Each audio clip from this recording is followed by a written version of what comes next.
Aiden R. Cruz. Ako, si Shera Eunice B. Akupang. Dala ko ang tiwala, tapang at ngiti Handang magniningning ngayong gabi. mula sa Tower of Ivory.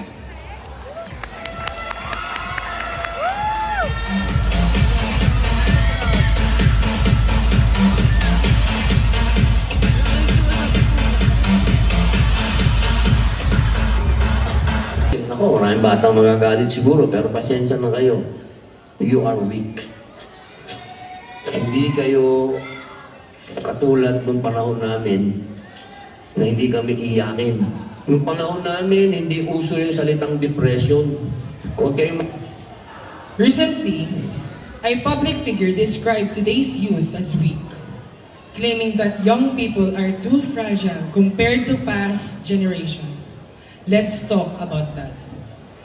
Did you know, every 43 seconds, someone in the world dies by suicide? For me, that is not just a number. It reminds me of my cousin who committed suicide 10 years ago.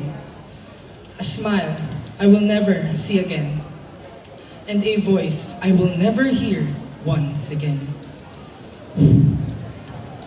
According to World Health Organization, there have been more than 95,000 suicide deaths worldwide so far this year. And guys, February 21 pala. Pero ano yung naririnig natin sa society? Okay lang yan. Tatagan mo lang daw loob mo. Wala nga salitang depression sa amin dati eh. Instead of offering support. You know, ladies and gentlemen, as your Mr. Ecam Ambassador, I believe that every life is sacred. A gift from God. And that no one should ever feel abandoned. Not by their friends, not by their family, and certainly not by their faith community. Because mental health is not about who is stronger or weaker. It's about recognizing that everyone, no matter their age, they can also feel emotional pain. And whenever they reach out for support, it's also the sign of courage. So that's why we must create spaces where everyone will feel safe, valued, and loved. Because faith without action is incomplete, and love without compassion is empty.